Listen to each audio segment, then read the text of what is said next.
Hello बच्चों, एक बार फिर से मैं डेनिस संघवी आनंद इंस्टीट्यूट के यूट्यूब चैनल पर आपका स्वागत करता हूं। बच्चों, लास्ट वीडियो के अंदर हमने नॉन स्टोइकोमेट्री दोष पढ़ा था कि नॉन स्टोइकोमेट्री दोष किसे कहते हैं। वे यौगिक जिसमें स्थिर अनुपात के नियम की पालना नहीं होती है, अर्थात अशुद्धि से पहले का अनुपात तथा अशुद्धि के बाद का अनुपात अगर असमान आए, अशुद्धि से पहले का धनायन का अनुपात और अशुद्धि के बाद का धनायन और ऋणायन का अनुपात अगर असमान आए तो ऐसे दोष को नॉन स्टोइकोमेट्री दोष कहते हैं। नॉन स्टोइकोमेट्री दोष बच्चों दो प्रकार का होता है, मैंने लास्ट वीडियो में भी बताया था। एक तो धातु आधिक्य दोष और दूसरा है धातु न्यूनता दोष। धातु आधिक्य दोष के अंदर मैंने आपको समझाया था कि पहला जो दोष बताया था ऋणायन अनुपस्थित। सबसे पहले धातु आधिक्य दोष की परिभाषा बताई थी कि धातु का अधिक मात्रा में होना। धातु का अधिक मात्रा का मतलब क्या, आपको पता है बच्चों, जो भी धनावेश होता है, जिस मेटल के ऊपर धनावेश, मेटल के ऊपर हमेशा क्या पाया जाता है, धनावेश पाया जाता है। अगर किसी दोष के अंदर धनावेश की मात्रा ज्यादा है, किसी क्रिस्टल के अंदर धनावेश की मात्रा ज्यादा है और ऋणावेश की मात्रा कम है, धनावेश की मात्रा ज्यादा है और ऋणावेश की मात्रा कम है, तो इस प्रकार के दोष को कौन सा दोष कहते हैं, धातु आधिक्य दोष। धातु आधिक्य दोष के अंदर मैंने पहला पॉइंट आपको समझाया था कि किसी आयनिक क्रिस्टल में से अगर ऋणायन अनुपस्थित हो जाता है, क्या अनुपस्थित हो जाता है, ऋणायन अनुपस्थित हो जाता है, तो उसका इलेक्ट्रॉन, उसका स्थान मुक्त इलेक्ट्रॉन ले लेता है। उस सेंटर को हम एफ सेंटर कहते हैं। एफ सेंटर के कारण कोई भी आयनिक क्रिस्टल है वो कलर शो करता है। बच्चों, यहां तक मैंने आपको समझा दिया था कि NaCl का रंग पीला क्यों होता है, LiCl का रंग गुलाबी क्यों होता है, ये चीज आपकी क्लियर मैंने कर दी थी।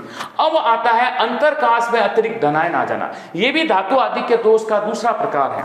बच्चों, यहां पे तो क्या था कि ऋणायन अनुपस्थित हो गया था, तो ऋणायन का स्थान किसने ले लिया था, इलेक्ट्रॉन ने ले लिया था। और यहां पे क्या है कि बच्चों के अंतरकाश, आपको पता है आयनिक क्रिस्टल में, आयनिक क्रिस्टल के अंदर के धनायन और ऋणायन के व्यवस्थित होने के बाद जो बीच की खाली जगह रह जाती है, बीच की खाली जगह रह जाती है, उस खाली जगह को हम कहते हैं अंतरकाश। बच्चों, क्या कहते हैं, अंतरकाश। अगर अंतरकाश में बाहर से, अंतरकाश में बाहर से अतिरिक्त धनायन प्रवेश कर लेता है, अंतरकाश में बाहर से अतिरिक्त धनायन प्रवेश कर लेता है, ये धनायन ने प्रवेश कर लिया और धनायन में प्रवेश कर लिया, तो बताओ किसकी सांद्रता बढ़ जाएगी, धनायन की सांद्रता बढ़ जाए। तो इस प्रकार के दोष को कौन सा दोष कहते हैं, धातु आधिक्य दोष। तो इस धनायन को न्यूट्रल करने के लिए, इस धनायन को उदासीन करने के लिए अंतरकाश के अंदर इलेक्ट्रॉन आ जाता है। कौन आ जाता है बच्चों, इलेक्ट्रॉन।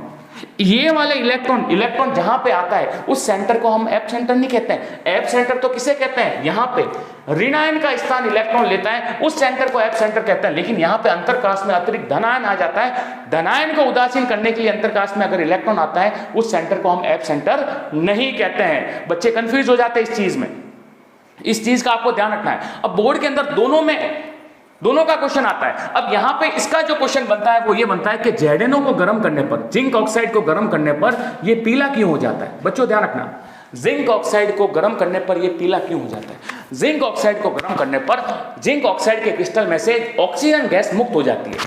कौन सी गैस मुक्त हो जाती है, ऑक्सीजन गैस बाहर निकल जाती है और जिंक पॉजिटिव आयन है अंतरकाश में, बाहर के जिंक पॉजिटिव आयन है अंतरकाश में अतिरिक्त स्थान ग्रहण कर लेते हैं। क्या ग्रहण कर लेते हैं, Zn2 पॉजिटिव है, अंतरकाश में स्थान ग्रहण कर लेते हैं।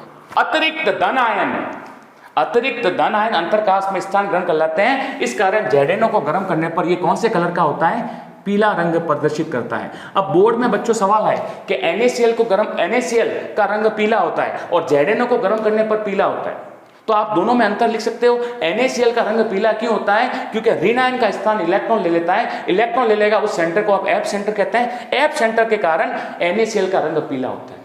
अब यहां पे ZnO का रंग पीला क्यों होता है गर्म करने पर, ZnO को गर्म करने पर अंतरकाश में क्या लिखोगे, अंतरकाश में अतिरिक्त धनायन Zn2 पॉजिटिव आयन स्थान ग्रहण कर लेते हैं। अंतरकाश में अतिरिक्त धनायन स्थान ग्रहण कर लेते हैं, जिसके कारण ZnO को गर्म करने पर यह पीला होता है। तो बच्चों, दोनों में अंतर समझ में आ गया। पहले में ऋणायन अनुपस्थित होता है, उसके अंदर उसको हम बोलते हैं एफ सेंटर, और दूसरे का उत्तर बोलेंगे अंतरकाश में अतिरिक्त धनायन स्थान ग्रहण कर लेता है। तो दोनों धातु आधिक्य दोष आपको समझ में आ गए होंगे, आशा करता हूं। अब बच्चों, नॉन स्टोइकोमेट्री दोष। अब हमारे धातु आधिक्य दोष पूरा हो गया था बच्चों। धातु आधिक्य दोष दो प्रकार का था, एक तो ऋणायन अनुपस्थित था, एक अंतरकाश में अतिरिक्त धनायन प्रवेश करता था। तो बच्चों, दोनों में धातु की मात्रा ज्यादा थी, धनायन की मात्रा ज्यादा थी, इस कारण इसे धातु आधिक्य दोष कहा जाता है।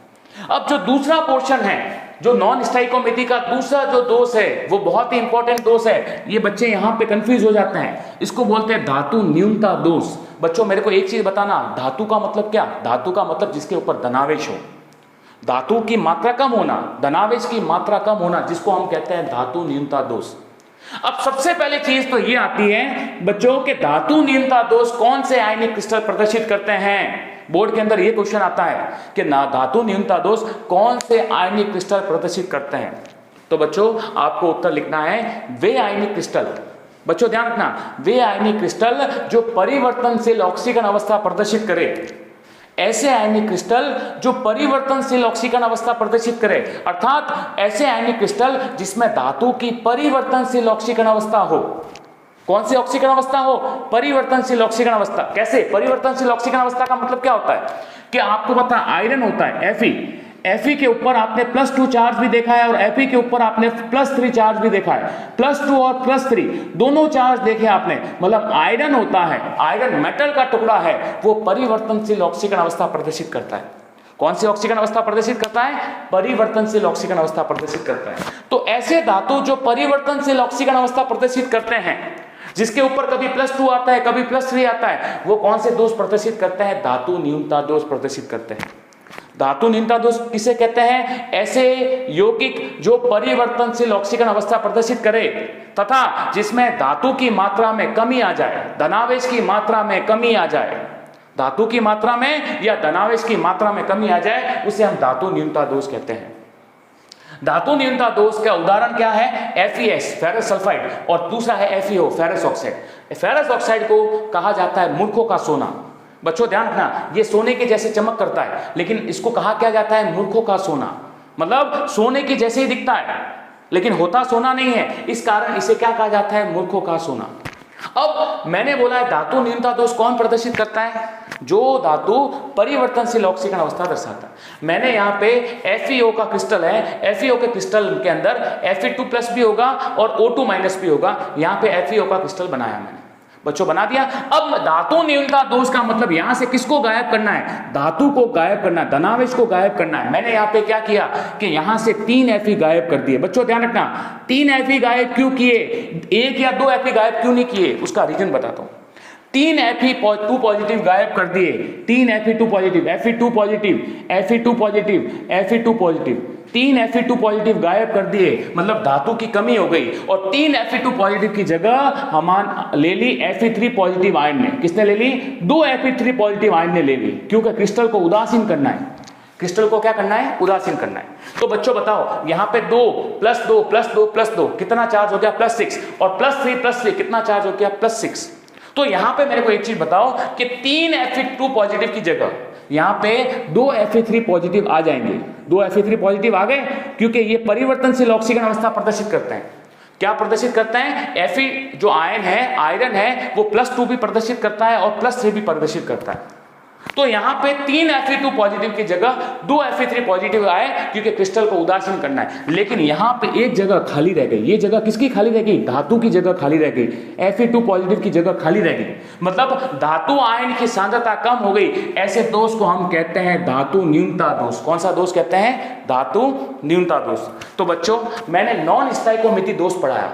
नॉन स्टाइकोमेटी दोष 2 प्रकार का होता है, धातु आधिक्य दोष और दूसरा होता है धातु न्यूनता दोष। धातु आधिक्य दोष भी 2 प्रकार का होता है, ऋण आयन अनुपस्थित होना और अंतरकाश में अतिरिक्त धनायन स्थान ग्रहण करना। बोर्ड के अंदर आपके क्वेश्चन आए कि NaCl का रंग पीला होता है, तो बच्चे लिख देते हैं एप सेंटर, बिल्कुल करेक्ट है। और यहाँ पे बच्चों ने लिख दिया ZNO को गर्म करने पर पीला हो जाता है और उसकी जगह लिख दिया एप सेंटर, तो बोर्ड वाला जो है वो क्रॉस मार देगा।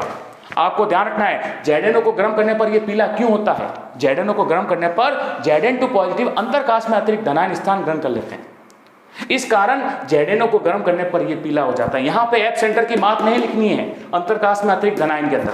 फिर मैंने आपको बताया धातु न्यूनता दोष कौन प्रदर्शित करता है? जो ऐसे धातु जो परिवर्तनशील ऑक्सीकरण अवस्था प्रदर्शित करे। परिवर्तनशील ऑक्सीकरण अवस्था का मतलब परिवर्तनशील संयोजकता। कभी Fe के ऊपर +2 भी आता है, कभी Fe के ऊपर +3 भी आता है। ऐसे जो धातु होते हैं वो धातु न्यूनता दोष प्रदर्शित करते हैं। तो मैंने आपको उदाहरण से समझाया बच्चों। तो इस प्रकार नॉन स्टाइकोमेटी दोष आपके कंप्लीट हो गया है। तो बच्चों आज के लिए इतना ही। जय हिंद, वंदे मातरम।